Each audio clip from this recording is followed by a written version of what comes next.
Hello friends, मी Vishakha global online मराठीमध्ये आपल्या सर्वांचं स्वागत आहे. आजच्या सेशनमध्ये आपल्याला PhD entrance test based exams आणि रिसर्च मेथॉडॉजीचा स्टडी करायचा आहे. एमसीक्यू प्रॅक्टिस आपण करत आहोत. जसं की आपण आधी थिअरी बघितली होती, आता थोडे एमसीक्यू प्रॅक्टिस करत आहोत आणि न्यू बॅच स्टार्ट होते 26 मे पासून, म्हणजे परवापासून न्यू बॅच स्टार्ट होते पीएचडी एंट्रन्स टेस्ट पेड एक्झामच्या प्रिपरेशनसाठी. सो आपण तेव्हापासून परत एकदा थिअरी स्टार्ट करणार आहोत. So let start with the today's session with MCQ practice.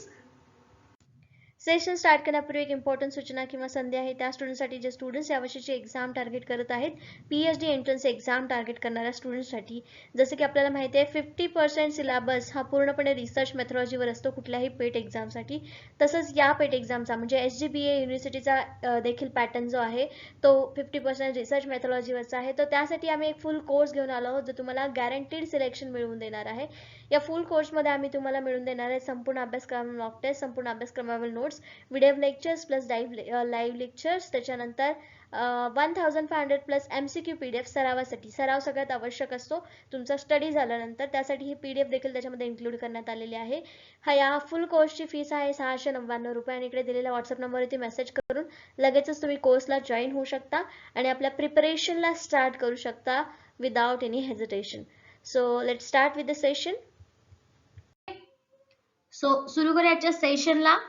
पहिला प्रश्न आहे, संशोधनास प्रत्यक्ष सुरुवात करण्यापूर्वी तत्संबंधी सारांशात्मक लेखन करण्यास काय म्हणतात? ऑप्शन ए संशोधन अहवाल, संशोधन प्रबंध, संशोधन आराखडा.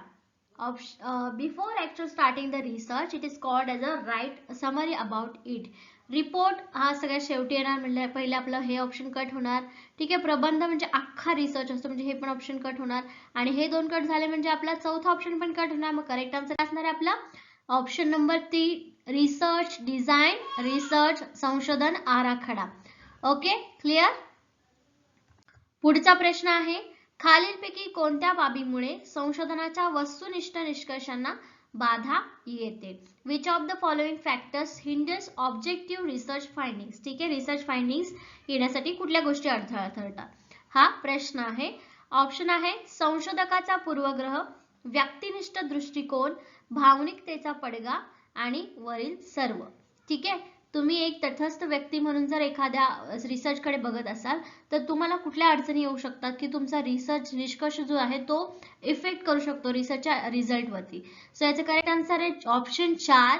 मनात तुमच्या एखाद्या विषयी किंवा एखाद्या टॉपिक विषयी जर तुमच्यामध्ये आधीच काहीतरी ग्रह असेल आणि तुम्ही तो धरून जर रिसर्च केला तर तो तुमच्या वस्तुनिष्ठतेला धक्का पोहोचू शकतो, बाधा आणू शकतो. व्यक्तिनिष्ठ दृष्टिकोन म्हणजे त्या व्यक्तीबद्दलच बोलणं किंवा त्या व्यक्तीचा दृष्टिकोनच बघणं, हा सुद्धा बाधा आणू शकतो. आणि भावनिकतेचा पडगा, पर्टिक्युलर इमोशनल त्याच्याशी अटॅच असतील तरी देखील त्याच्यावरती प्रभाव पडू शकतो, बाधा येऊ शकतात. म्हणजे option 4, option 4 all of the above वरील सर्व याचं करेक्ट आन्सर आहे. Okay.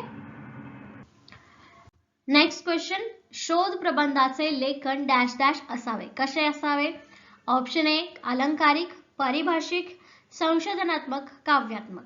The writing of the research thesis should be have figurative, terminology, exploratory आणि पोएटिक. तर बघा, पोएटिक मध्ये रिसर्च लिहितात का? नाही. अलंकारिक लिहितात तर तेही योग्य नाही. संशोधनात्मक, भाषा किंवा परिभाषात्मक या दोन्ही मध्ये आता आपल्याला आन्सर करेक्ट करायचं आहे. तर याचं करेक्ट आन्सर काय येणार आपला ऑप्शन 3 संशोधनात्मक, एक्सप्लोरेटरी. राईट. अशाच भाषेमध्ये जर लिहिलं तर समोरच्या व्यक्तीला जो लेखन थेसिस वाचणार आहे त्याला सुद्धा ते लक्षात येईल. त्यामुळे ह्या तिन्ही गोष्टी किंवा तिन्ही शब्द जे आहेत ते इथे न वापरता कामा नये. ओके. पुढचा प्रश्न आहे, संशोधनात संदर्भ ग्रंथसूची लेखन करण्याची डॅश डॅश ही विशेष पद्धती आहे. This is a special method of writing bibliography in a research. आता दिलेल्या ऑप्शन्स पैकी कोणती एक बिब्लिओग्राफी लिहिण्याची स्टाईल आहे हे सांगायचं आहे. ऑप्शन फर्स्ट आहे APA, दुसरा आहे BBA, तिसरा आहे PAT आणि चौथा आहे APU. सो याचा करेक्ट आन्सर आहे ऑप्शन A, APA. एक्सप्लेनेशन याची वेगळे देण्याची गरज नाहीये, कारण ज्या ज्या स्टाईल फेमस आहेत किंवा ज्या ज्या स्टाईल्स आहेत संशोधनामध्ये त्याच ऑप्शन मध्ये आलेल्या आहेत. आता याच्यामध्ये वेगवेगळ्या स्टाईल्स येऊ शकतात, APA, MLA, right, Chicago style. तर ह्या सगळ्या काय आहेत? संशोधन ग्रंथसूची लेखनाच्या स्टाईल्स आहेत. ठीक आहे. पुढचा प्रश्न आहे संशोधनाची व्यापकता व व्यवहार्यता डॅश डॅश वरून ठरते. ठीक आहे. The breadth and the feasibility of the research is determined by option A शीर्षक, निष्कर्ष, खर्च, ड्युरेशन. ठीक आहे. Title, conclusion, expense and duration कशावरून ठरायला पाहिजे? फक्त टायटल, फक्त निष्कर्ष की खर्च? खर्च आणि कालावधी तर या गृहीतच धरला जात नाहीत एखादा संशोधन तुम्हाला व्यापक किंवा व्यवहार्य बनवण्यासाठी. मग करेक्ट आन्सर आहे ऑप्शन बी, निष्कर्ष. निष्कर्ष म्हणजे त्यातून तुम्हाला काय प्राप्त झालेलं आहे किंवा याच्यामध्ये तुम्हाला नेमका रिझल्ट काय मिळालेला आहे, त्या रिझल्ट वरून तुम्हाला त्या लोकांना तो ऍप्लिकेबल करण्यासाठी उपयोग येतो. राईट. आणि टायटल वरून संपूर्ण रिसर्च आपल्याला समजणार नाही, म्हणून निष्कर्ष हा आपल्याला त्या संशोधनाची व्यापकता आणि व्यवहार्यता दोन्ही दाखवतो. म्हणून करेक्ट आन्सर काय आहे आपलं 2, कन्क्लुजन, निष्कर्ष.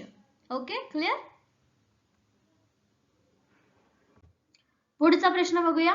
संशोधकाच्या संशोधनाचा दर्जा खालीलपैकी कशावरून निर्धारित करता येईल? The quality of researchers research can be determined from which of the following. Option आहे संशोधकावरून, मार्गदर्शकावरून, संशोधन पद्धती शास्त्राच्या ज्ञानावरून, संशोधन प्रबंधावरून. कोणता ऑप्शन करेक्ट असेल? संशोधकावरून त्याचा दर्जा ठरेल की मार्गदर्शकावरून? नाही, दोन्हीवरूनही नाही. म्हणजे हे 2 ऑप्शन आपले कट होतात. 2 ऑप्शन उरतात. एक आहे संशोधन प्रबंधावरून आणि दुसरा आहे संशोधन पद्धती शास्त्राच्या ज्ञानावरून. ऑफकोर्स मग करेक्ट आन्सर काय असणार आहे आपला? ऑप्शन 4, संशोधन प्रबंधावरून. राईट. द रिसर्च थेसिस वरून. नॉलेज तर आपल्याला मिळणारच आहे, पण प्रबंध कसा आहे, किती मोठा आहे, त्याच्यामध्ये काय लिहिलेलं आहे तुम्ही, त्याच्यावरती तुमचा संशोधनाचा दर्जा निर्धारित करता येतो. ओके. पुढचा प्रश्न आहे संशोधन अहवालाची प्रबंध मुख्यतः किती विभागात मांडणी केली जाते? Research report dissertation is mainly organised in the dash dash section. How many sections? Correct option. Options are 4, 2, 3, 5. 4, 2, 3, 5. त्याचं करेक्ट आन्सर आहे ऑप्शन 3, 3. काय काय येऊ शकतं? एक टायटलचा पार्ट येऊ शकतो, इंट्रोडक्टरी पार्ट येऊ शकतो, त्याच्यानंतर मेन बॉडी आणि लास्टला रिझल्ट किंवा कन्क्लुजन वाला पार्ट. अशा मेन 3 सेक्शन मध्ये हा रिसर्च रिपोर्ट काय केलेला जातो? ऑर्गनाइज केला जातो. Okay, clear. Okay, next question. संशोधनाच्या मुख्य अहवालात साधारणपणे डॅश डॅश प्रकरणे असतात. ठीक आहे. आता तिथे सेक्शन विचारले होते, आता इथे प्रकरण विचारलेले. ठीक आहे. अ main research report usually consist of dash dash chapters. ठीक आहे. याचं करेक्ट आन्सर आहे ऑप्शन 4, 5. ठीक आहे. आता हे तुमचा असाइनमेंट असणार आहे की मुख्य अहवालात कोणते कोणते प्रकरणे येतात. ठीक आहे, कारण आपण शिकलेलो आहोत. ठीक आहे. 5 चॅप्टर्स कोणते कोणते आहेत, ज्याच्यातली पहिले स्टार्ट करणार आहे टायटलने. ठीक आहे. पुढचा प्रश्न बघूया. संशोधन अहवालाच्या प्राथमिक विभागाचा पुढीलपैकी योग्य क्रम कोणता? Which of the following is a correct order of primary section of research report. संशोधनाचा अहवालाचा पुढीलपैकी कोणता क्रम असणार आहे? ऑप्शन ए प्रतिज्ञापत्र, प्रमाणपत्र, ऋणानिर्देश, अनुक्रमणिका.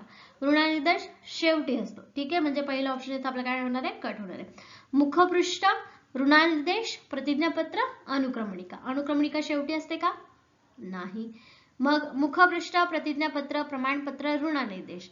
ठीक आहे. मुखपृष्ठ, प्रमाणपत्र, प्रतिज्ञापत्र, ऋणानिर्देश. आता 3 आणि 4 पैकी एक करेक्ट आन्सर यायला पाहिजे. सो याचं करेक्ट आन्सर आहे ऑप्शन 3. ठीक आहे. ऋणानिर्देशच्या आधी प्रमाणपत्र असतं आणि प्रतिज्ञापत्र सुरुवातीला असतं, म्हणून ऑप्शन 3 इथे करेक्ट आहे. 3ऱ्या आणि 4थ्यामध्ये कन्फ्युज होऊ शकतं प्रमाणपत्र आधी की प्रतिज्ञापत्र आधी. तर प्रतिज्ञापत्र आधी असतं. ठीक आहे. प्रमाणपत्राच्या आधी. कशामध्ये? संशोधन अहवालामध्ये. क्लिअर. पुढचा प्रश्न आहे संशोधन अहवालाच्या मुखपृष्ठावर वरच्या बाजूकडून सर्वप्रथम डॅश डॅश लिहावे. On the front page of the research report, first from the top, right. काय लिहायचं असतं? ऑप्शन आहेत संशोधन समस्येविषय, विद्यापीठाचं नाव, संशोधकाचे नाव, पदवीचं नाव. Research problem topic name, research problem topic, name of the university, name of the researcher, name of the degree. तर याचं करेक्ट आन्सर काय येणार आहे? Option first, research problem topic. First page वरती रिपोर्टच्या फर्स्ट टॉप मध्ये अशा टॉपिकचं नाव लिहिलं असतं. हा पेज असेल आणि याच्यावरती सेंटर मध्ये आणि वरती टॉपला काय दिलेलं असतं? तर तो काय असतो? समस्या विषय असतो. तुमचा संशोधनाचा जो समस्या विषय असेल तो त्याच्यामध्ये मांडलेला असतो. ओके, पुढचा प्रश्न आहे, खालीलपैकी कोणता संशोधन समस्येचा गुण सांगता येईल? Which of the following can be defined as a research problem?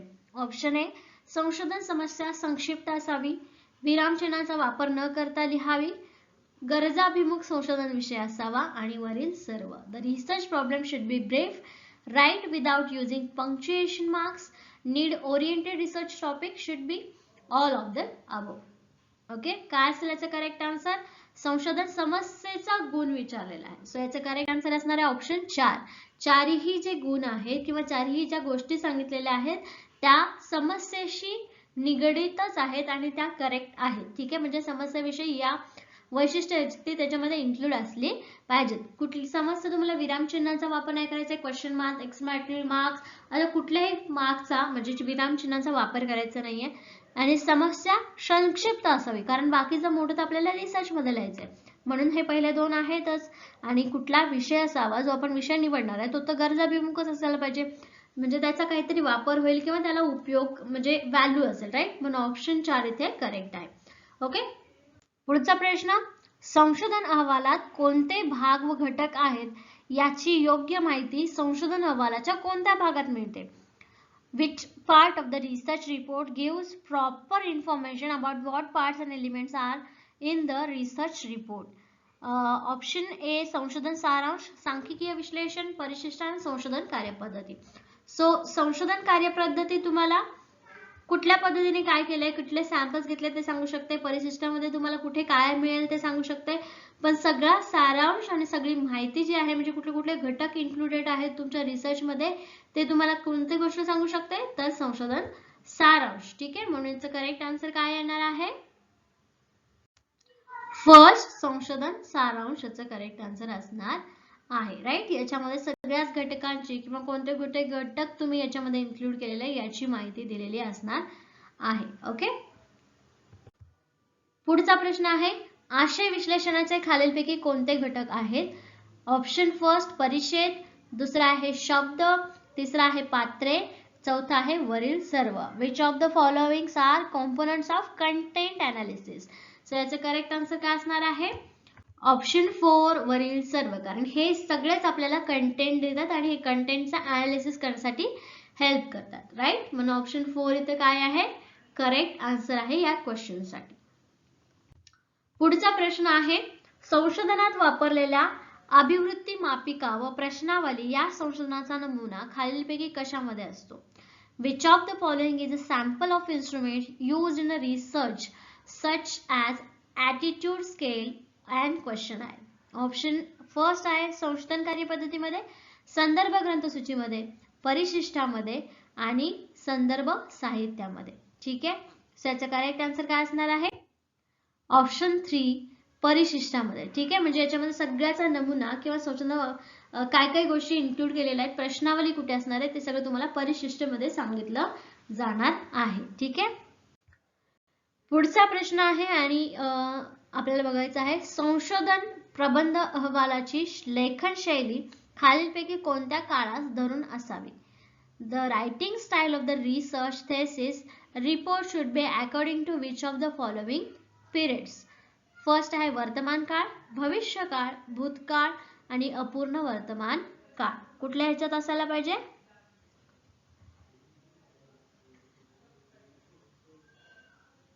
Correct answer आहे ऑप्शन 3 भूतकाळ, म्हणजे आधी जे घडून गेलेलं आहे त्याच्याबद्दल तुम्ही रिसर्च करणार आहात. राईट, म्हणजे जो तुम्ही केलेला आहे रिसर्च ऑलरेडी, जर तुम्ही केलेली गोष्ट असेल तर तुम्ही भूतकाळामध्येच लिहिणार आहात. राईट, म्हणजेच तुम्ही काय केलेलं आहे त्याच्यावरती काम केलेलं आहे आणि मग तुम्ही लिहिता त्याचं जे आन्सर आलेलं आहे ते, म्हणून हे भूतकाळामध्ये असायला पाहिजे लेखन शैली. पहिला प्रश्न आहे, संशोधन अहवालांच्या मूल्यांकनात बाब पाहण्यावर भर दिला जातो, डॅश डॅश बाब पाहण्यावर भर दिला जातो. In the evaluation of research report emphasis is placed on looking at, कशाकडे बघितलं जातं? ऑप्शन ए परिकल्पना मांडणी, गृहीतके मांडणी, संशोधन कार्यपद्धती, उद्दिष्टे व निष्कर्षांची योग्य सांगड. सो याचं करेक्ट आन्सर काय असणार आहे? ऑप्शन 4 उद्दिष्टे व निष्कर्षांची योग्य सांगड. जी उद्दिष्ट तुम्ही संशोधनात मांडणार आहात ती आणि त्याच्यातून तुमचा जो रिझल्ट आलेला आहे संपूर्ण संशोधनातून ते बरोबर आलेले आहेत का, जसे उद्दिष्ट होते ते साध्य झालेले आहेत का, हे मूल्यांकनात पाहिलं जातं, इव्हॅल्युएशन मध्ये पाहिलं जातं. कशाच्या? संशोधनाच्या. ओके, म्हणून करेक्ट आन्सर आहे ऑप्शन 4. ओके, नेक्स्ट क्वेश्चन आहे पीएचडी नोंदणीसाठीच्या संशोधन आराखड्याची लेखन शैली डॅश डॅश असावी. कशी असावी? PhD is a writing style of research proposal for registration should be. कसं असायला पाहिजे? पास्ट टेन्स, भूतकालीन, वर्तमानकालीन, भविष्यकालीन, अपूर्ण वर्तमानकालीन. प्रश्न थोडासा वेगळा आहे, पण आपण हा काल प्रश्न घेतलेला आहे. याचं करेक्ट आन्सर काय असणार आहे? ओके, भविष्यकालीन याचं करेक्ट आन्सर आहे. राईट, लेखन आराखडा करायचा आपल्याला, राईट, फ्रेमवर्क करायचा आहे. कालचा प्रश्न सेम असाच होता, पण याच्यामध्ये विचारलं होतं की लेखन शैली कशी असली पाहिजे. सो याच्यामध्ये आराखडा विचारलाय. आराखडा म्हणजे आपण काय करणार आहोत याचा एक फ्रेमवर्क असतो, म्हणून हे भविष्यकालीन असायला पाहिजे. राईट, आणि कालचा प्रश्न कसा होता की लेखन शैली कशी असली पाहिजे संशोधन पूर्ण झाल्यावर, तर तिथे भूतकालीन असलं पाहिजे, कारण ते आपण ऑलरेडी केले आणि हे आराखडा आहे म्हणजे आपण करणार आहोत, म्हणून इथे भविष्यकालीन असावं. ओके, पुढचा प्रश्न आहे संशोधन समस्या निवडण्याचा डॅश डॅश हा हेतू दुय्यम ठरतो. The purpose of choosing a research problem is dash dash secondary. Option first आहे गरजाभिमुख संशोधन, विषय ज्ञानामध्ये भर घालणे, तत्कालीन समस्यावर उपाययोजना करणे, पीएचडी पदवी मिळवणे. काय असेल याचा समस्या निवडण्याचा हेतू? दुय्यम हेतू विचारलाय. ओके, प्राथमिक हेतू नाही. सो द करेक्ट आन्सर आहे ऑप्शन 4 पीएचडी पदवी मिळवणे. राईट, पहिले तुमचं संशोधन करणं किंवा नवीन काहीतरी इन्व्हेंट करणं, इन्फॉर्मेशन मिळवणं हे असणार आहे, प्राथमिक असणार आहे, पण दुय्यम काय असणार आहे? पीएचडी पदवी मिळवणं. राईट,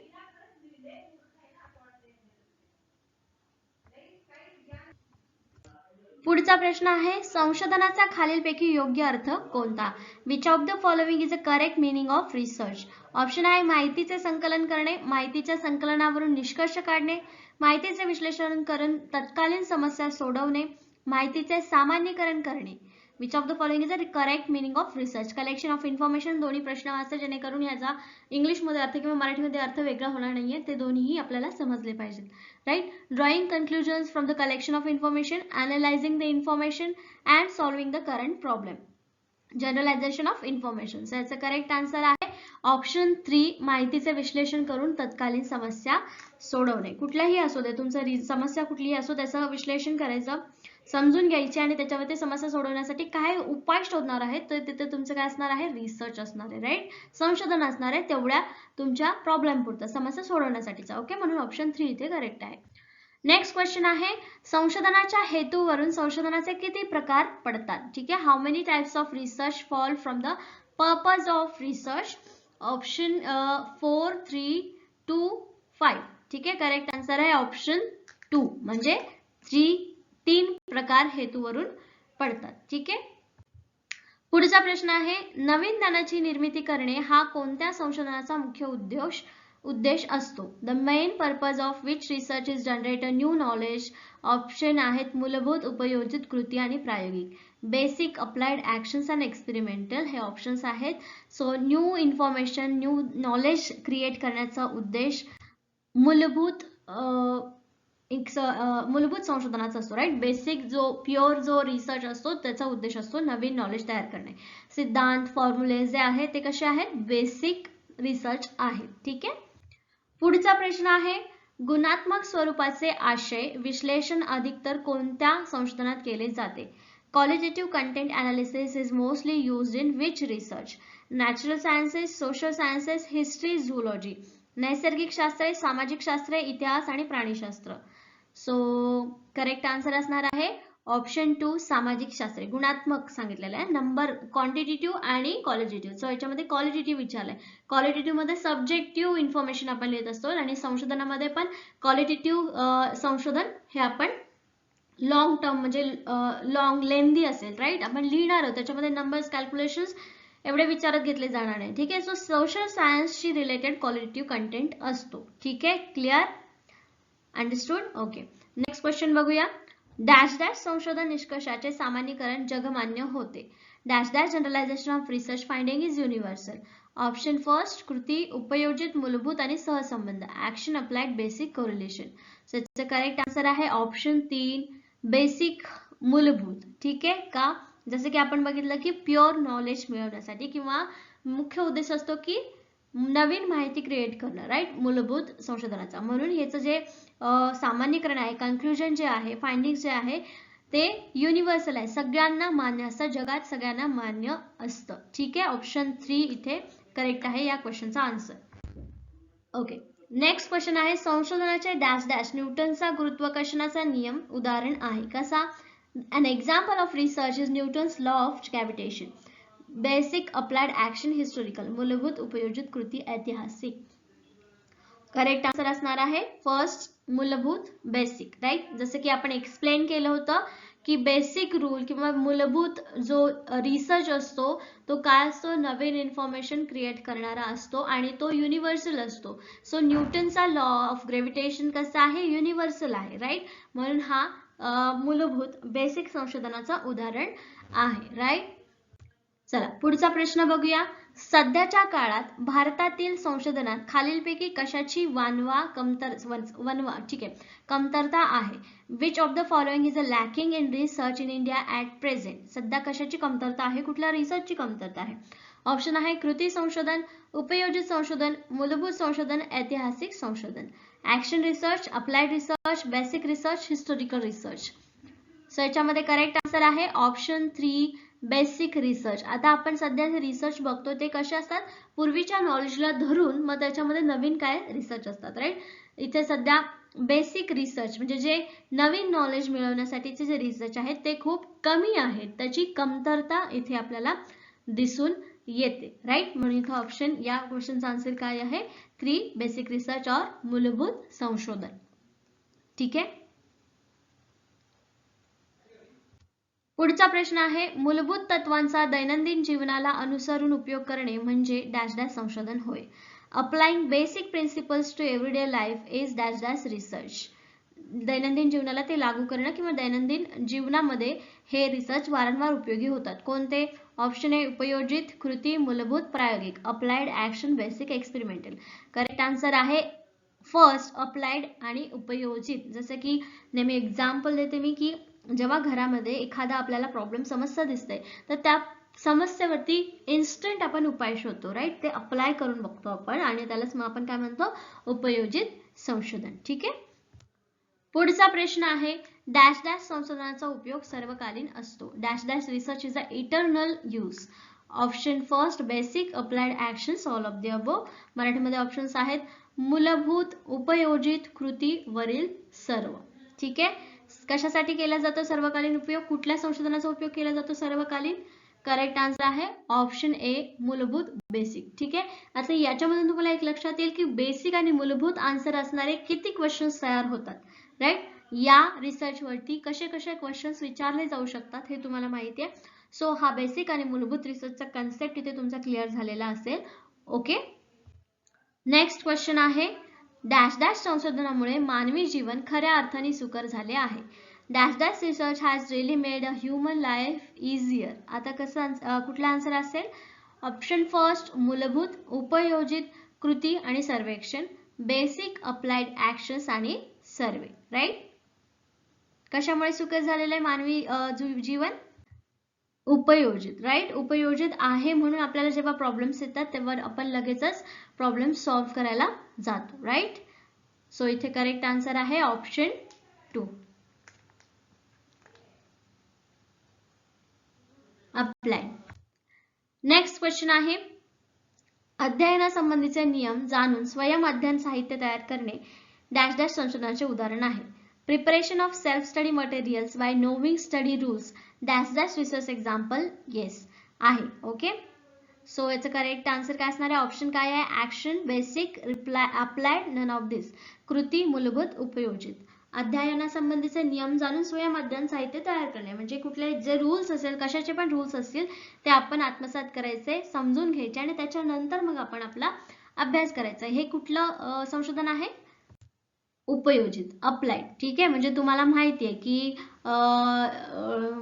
आंबट करायचं असेल, तुम्हाला जर सरबत आंबट करायचं असेल तर त्याच्यामध्ये लिंबू टाकावा लागेल. हे काय आहे, तुम्हाला नॉलेज आहे, हे तुम्ही माहिती करून घेतलं आणि त्यानंतर तुम्ही लिंबू सरबत बनवलं, राईट. हे काय आहे, आपलं अप्लाइड रिसर्च आहे, राईट.